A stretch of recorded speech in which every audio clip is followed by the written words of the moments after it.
ضمن جلسة حملة القراءة المستمرة ونبدأ عقد الجلسة بمتابعة القراءة، كون الجلسة الماضية تم الانتهاء عند الصفحة 312 اللي هي مهام إعادة هيكلية العصرانية الديمقراطية.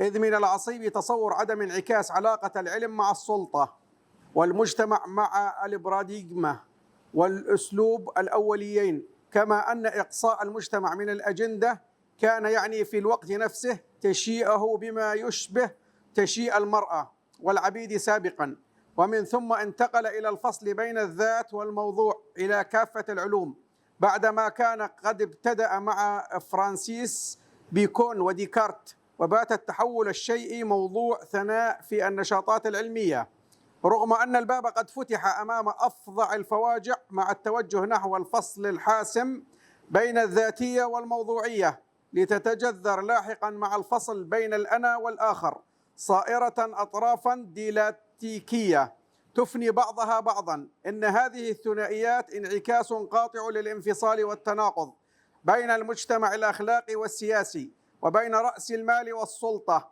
فاختزال الطبيعة ومن ثم المرأة والعبد وأخيرا المجتمع إلى منزلة الموضوع الشيء قد برز أمامنا في هيئة القاعدة الشيئية الشهيرة جدا، والتي لا تزال مستخدمة في العلم، أي أن علاقة الإله والعبد السابقة أضحت علاقة الذات والموضوع، كما تنحى مفهوم الطبيعة الحية الأقدم عمرا عن مكانته لمفهوم الطبيعة الشيء والميتة والإنسان الذات الإلهية المتحكمة بها.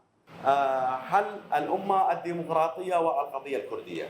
هاي سلسلة المرافعات اللي قدمها القائد لها ارتباطات وثيقة بالمرافعة اللي قام نقراها كسوسيولوجيا الحرية، أي بمعنى رفاق القائد بداية يحلل المشكلة قبل إعطاء الحل، أي بمعنى نحن مررنا بمرحلة المشاكل وحاليا سندخل بإطار الحلول وبناء هيكلية العصرانية الديمقراطية. بمعنى رفاق ركائز الحداثة الرأسمالية، الركائز قيمها القائد على أنه ترتكز الحداثة الرأسمالية على 3 أرجل اللي هي القوموية. هاي أول ركيزة للحداثة الرأسمالية القوموية. طبعا رفاق إذا لاحظتم القوموية وليست القومية، فرق بين القوموية والقومية، فكل كلمة تجي بوية هاي مشكلة، يعني هاي أي بمعنى طفح الكيل، يعني القوموية التي اللون الواحد، اللغة الواحدة، صهر المجتمعات، إبادة المجتمعات، خلق الحروب، واعتماد الحرب بيد الدول القوموية على أنها مردود ربح وتوسع وهيمنة وسيطرة وتحويل مجتمعات إلى علاقة أشبه بعلاقة الراعي والقطيع. هكذا طبعا وصفها القائد عبد الله أوجلان. احنا نريد نخلص من الفوقية، احنا طالما هي مشكلة نعم. هي احنا اللي قاعد نعاني منها لحد الآن، واللي ذابحة مجتمعنا هي هالفوقية هاي. يعني احنا اليوم قاعد ننادي بأمة ديمقراطية بس بالمنطلق النظري، بالواقع ما في شيء.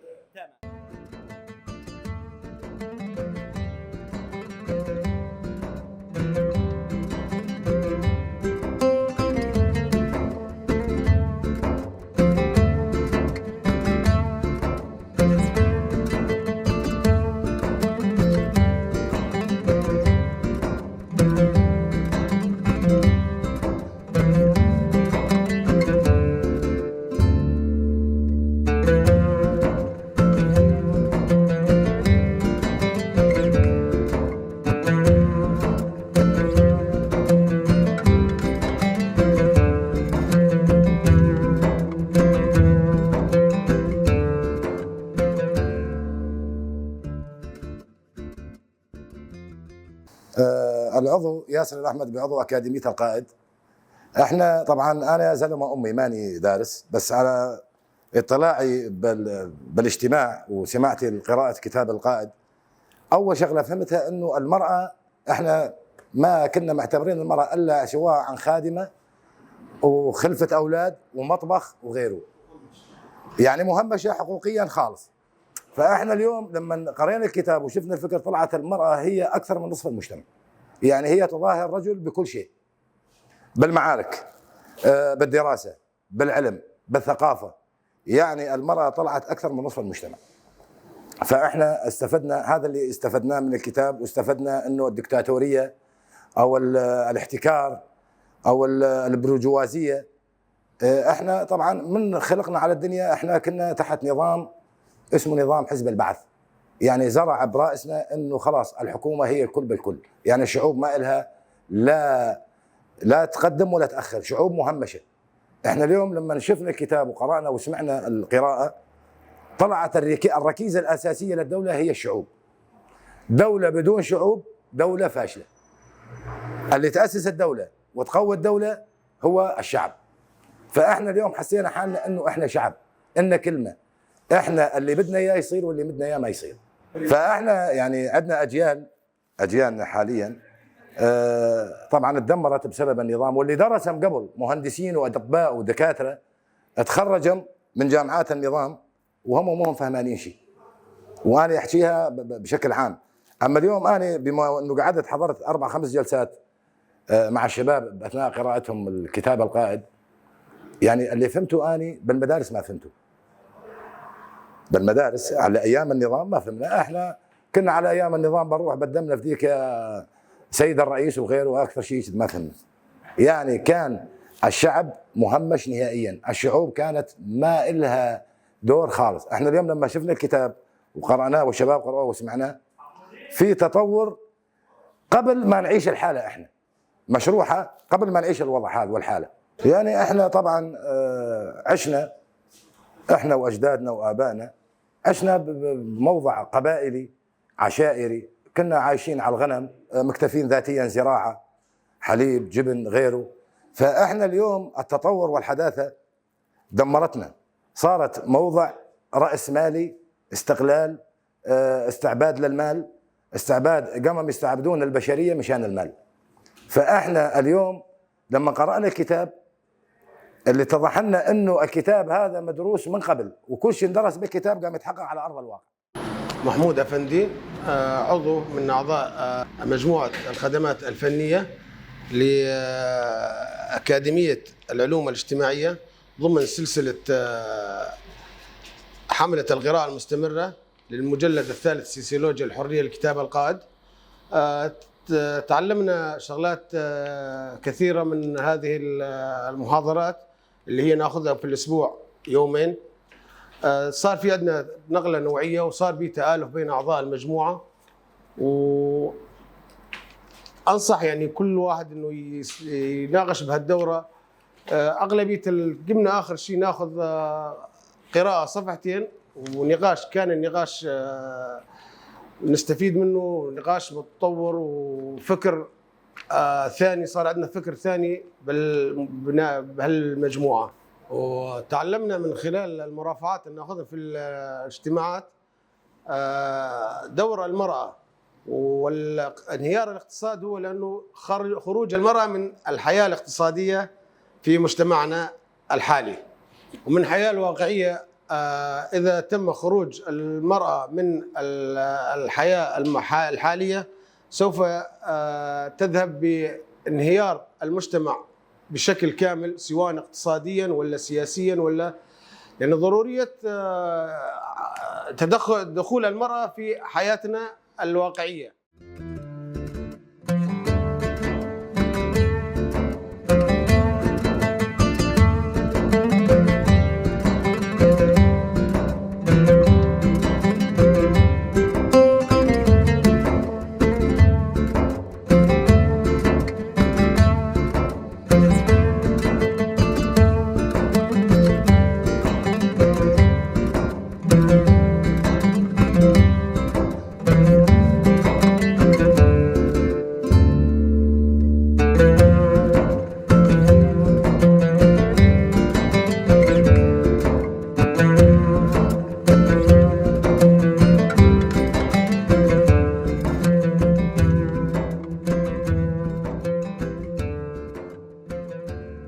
المهندس أحمد العبو، مهندس في مديرية الخدمات الفنية في الرقم. بدأنا منذ حوالي شهرين دراسة المجلد الثالث للقائد عبد الله أوجلان، سوسيولوجيا الحرية. بشكل عام نحن أمة لا تقرأ، فلو من البداية بلشنا قراءة عرفنا تاريخنا وحاضرنا ومستقبلنا.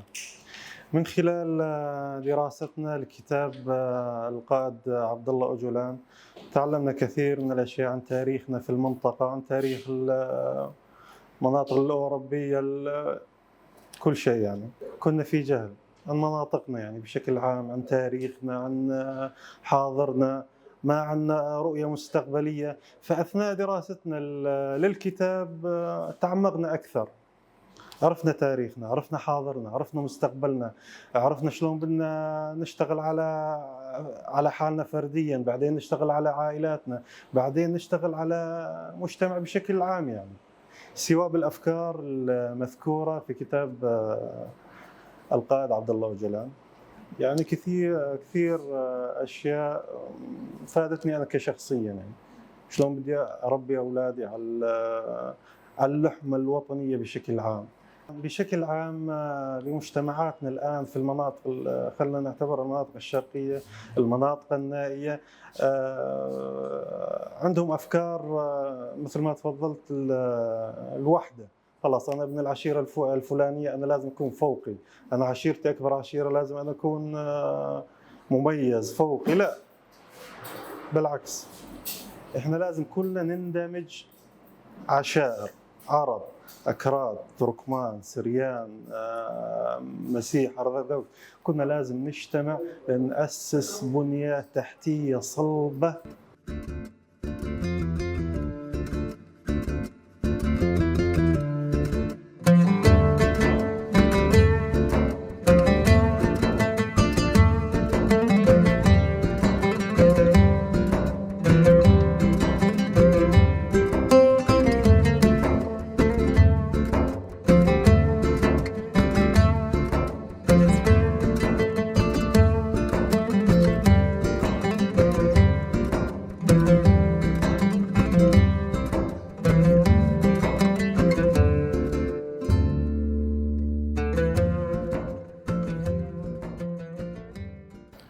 بشير النايف، عضو أكاديمية القائد عبد الله أوجلان للعلوم الاجتماعية.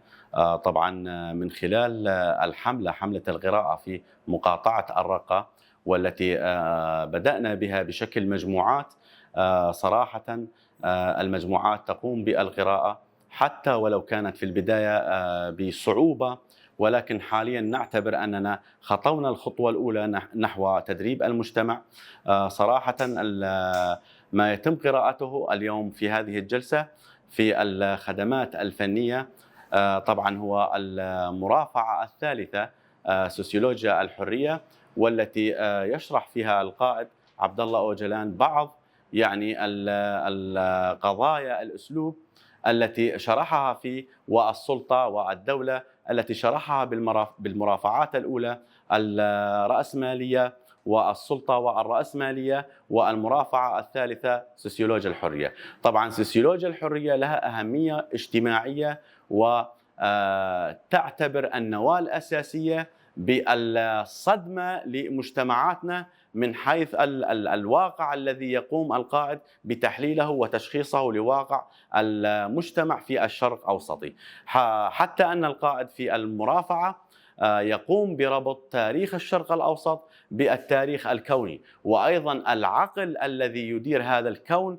بالعقل المجتمعي الذي دار الحياة ضمن المرحلة التشاركية وضمن العمل الجماعي، وضمن أن كيف المجتمعات آمنت بفكرة الحياة الجماعية، وكيف أنها لا يمكن الاستمرار إلا من خلال العمل الجماعي وحماية نفسها كمجموعات من خلال الاكتشاف، الإبداع، التطور، وتحويل المشاكل إلى أنماط وإلى قواعد ثابتة، فأصبحت أخلاق للمجتمع، فأصبح المجتمع يقوي نفسه في البحث ما وراء الطبيعة وفي التساؤلات، فأوجد الميثولوجيا وأوجد الفلسفة وأوجد الدين وأوجد العلم. فلا يزال الإنسان يبحث عن الحقيقة، وهدف الإنسان هو الوصول إلى الحقيقة.